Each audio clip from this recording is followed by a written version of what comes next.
Hello viewers, welcome back to my channel. For Roloff family latest news update, please subscribe to the channel and press the bell icon. Tori and Zach Roloff have something really exciting coming up for the Little People Big World audience. They have announced a new venture after the huge success of their podcast, The Raising Heights. The LPBW stars just celebrated their podcast's one-year anniversary. Tori and Zach are popular for their creative minds and adventurous nature. Hence, they like to surprise their audience with something new and interesting. The Telp couple's journey came to an end on TV after their exit from the show. However, Tori and Zach couldn't stay away from their audience even for a while. They came up with an idea for their own podcast. Fans also loved the pair's idea to keep sharing their lives with their fans. Now, the reality TV stars have a new plan to surprise their followers.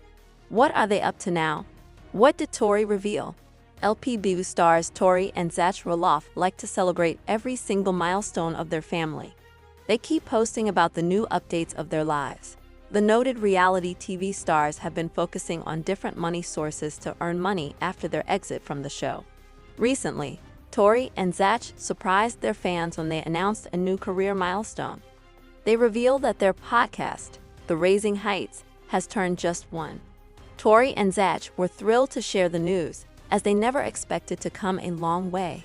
However, the former admitted that she didn't expect so much love from her audience. Meanwhile, Zach claimed that he had faith in his audience and knew that the podcast would be a hit. He also revealed that they have uploaded 41 episodes in the past year. What is his new plan? Little People Big World stars Tori and Zach Roloff don't hesitate to try something new and get excited. They like to surprise their audience with their new ventures. Recently, the reality TV stars uploaded a new Instagram post to announce their latest venture. Tori and Zach shared multiple photos in a carousel to introduce their latest merchandise. Another user was excited that the couple was bringing their own merchandise. Moreover, others were not very excited about the LPBW stars' latest venture. A different user asked, "Why would people need a sweatshirt or shirt with your names printed on them?" Tori and Zach were initially not interested in launching their own merchandise. Still, they have changed their minds after the massive success of their podcast. Several fans also speculated that the couple may be finding more sources to earn money. Hence, some even hoped the TLC star would use their venture to support others from the Little People community. Are you also excited about Tori and Zach's latest venture? Share your views with us in the comments below. Stay tuned to TV season and spoilers for more updates on Zach and Tori's latest venture. The TLC personality, who sported a gray sweatshirt and black leggings in the social media upload, added, "This is what I'm wearing to a dinner party because I'm uncomfortable in regular clothes. But I'm trying hard to love myself through pregnancy because our bodies are insane, right?" The reality star went on to post a photo of her daughter, Lilah, too, gushing, "Meanwhile, this thing always looks so cute. That's what counts, isn't it?" Roloff also gave a glimpse of her 4-year-old son Jackson's fresh haircut. The photographer and her husband, Zach Roloff, announced in November 2021 that their rainbow baby is on the way after a previous miscarriage. "We are so excited to share some exciting news with you," the expectant star captioned her Instagram reveal at the time. "Baby Roloff will be joining us this spring, and we are so grateful to God for this sweet gift." Zach, 31, added in a post of his own, "Tori is looking as beautiful as ever. #Didn'tParty5. Tori has previously been candid with her social media followers about her pregnancy insecurities, writing in July 2019 that her body image issues tend to get in the way of enjoying herself. "Hearing people ask me if I'm sure it's not twins definitely does not help. For all our sakes, don't ever ask a woman this question. Like ever," the Oregon native noted in an Instagram post at the time. "Us as women are so badass. Like, we can grow babies. And I know I need to give this up to God, right, and be thankful for this gift. And I'm trying, trust me." Tori concluded with an uplifting message to other moms, writing, "For all those women out there, you need to hear this just like I do. You're beautiful. You're strong, and dang it, love yourself no matter what. I know someone besides just me needs to hear that today. So excuse me while I go try my best to live out these words and continue growing a freaking human being. The endless medications, procedures, doctor's appointments, hotels, and travel expenses also have taken a toll on her relationships and mental health. Sydney, Ohio. There are days where I thought I wasn't going to make it. Then in a Fox News town hall in October, she watched as Donald Trump called himself the father of IVF and promised voters the federal government would pay for IVF treatment and require insurance companies to cover it. It was part of the reason she voted for him in November. On Tuesday, Trump signed an executive order from his Mar-a-Lago estate in West Palm Beach, Florida, requiring policy recommendations to protect IVF access and reduce out-of-pocket and health plan costs related to care. Promises made, promises kept. White House Press Secretary Karoline Leavitt wrote on X in announcing the order.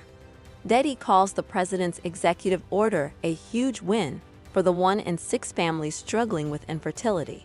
When IVF felt hopeful, this couple suddenly lost all their embryos. That makes me super excited. It means he held true to his campaign promise, she said. But as a patient advocate, Diddy said she knows better than most that executive orders are just executive orders, and the road to reducing costs and expanding access for families has just begun. Ashley Owings, 35, also voted for Trump in November. The Chicago resident began her IVF journey in 2013 and now has a 3-year-old son named Henry. She says the president probably will face many hurdles to get it covered. Still, she's willing to be patient. For the president to see us, to acknowledge and to remind us that we don't have to do this alone is special, Owings said. Any help will be a blessing in the IVF and infertility world.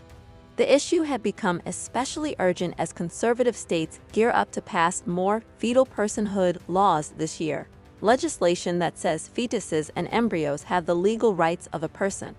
Although most of these bills are written with abortion in mind, the language could have broader implications that could threaten IVF patients and providers, said Barbara Kalura, president and CEO of the nonprofit RESOLV, the National Infertility Association. It opens up so many questions and so many concerns about the practice of IVF in a laboratory, and what can people do with their embryos, she said. Last February, the Alabama Supreme Court ruled that frozen embryos created for IVF are considered unborn children. State lawmakers quickly passed legislation that provided civil and criminal immunity to fertility clinics and doctors for the death or damage to an embryo during the IVF process. But that's only in Alabama. Other states with fetal personhood laws don't have legislation explicitly protecting IVF. At least 24 states include personhood language in laws that regulate abortion care, according to Pregnancy Justice, an abortion rights nonprofit that aims to protect pregnant people against criminalization. Ohio criminal law defines unborn human as an individual organism of the species Homo sapiens from fertilization until live birth. Although the terms unborn child and unborn human are used in the context of abortion or pregnancy, Diddy said ahead of the signing of the executive order that something official would give her a sense of comfort. After failed transfers, she's left with 1 embryo in preservation. She's not sure when or if she'll undergo another transfer, which is when an embryo is placed in the uterus to establish pregnancy. As she weighs her options, Diddy keeps herself busy.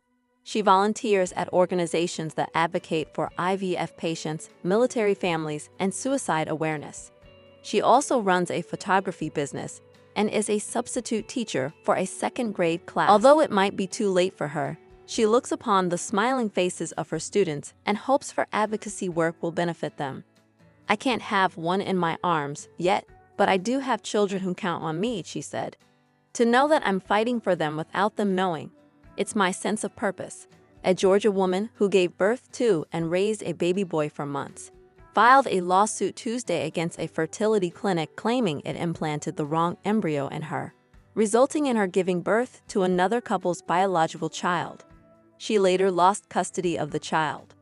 Christina Murray, 38, of Savannah, filed the civil suit against Coastal Fertility Specialists, saying the mistake left her emotionally broken from the experience. The business operates a clinic in Savannah and in 4 cities in South Carolina. The suit, filed in state court, also names Dr. Jeffrey Gray and a handful of John and Jane Does as defendants. According to the lawsuit obtained by USA Today, the clinic allegedly implanted the wrong embryo into Murray's uterus, and she carried the child and gave birth in December 2023 to the other parent's baby. Despite the clinic's misconduct, Christina wanted to keep her baby, and she was heartbroken when she lost custody 5 months after giving birth. Her attorneys with P4 Wolf released in a statement adding she has not seen the child since. USA Today has reached out to coastal fertility specialists. "I'm emotionally broken. Nothing can express the shock and violation upon learning that your doctor put a stranger's embryo into your body," Murray released in a statement through her attorneys. "To carry a baby, fall in love with him, deliver him, and build the uniquely special bond between mother and baby, all to have him taken away. I'll never fully recover from this." Adam Wolf, one of Murray's attorneys, called the clinic's alleged mistake a very serious error, and the consequences life-altering. "This should never happen in a fertility clinic," Wolf said. Hello viewers, welcome back to my channel. For Roloff family latest news update, please subscribe to the channel and press the bell icon. Tori and Zach Roloff have something really exciting coming up for the Little People Big World audience. They have announced a new venture after the huge success of their podcast, The Raising Heights. The LPBW stars just celebrated their podcast's 1-year anniversary. Tori and Zach are popular for their creative minds and adventurous nature. Hence, they like to surprise their audience with something new and interesting.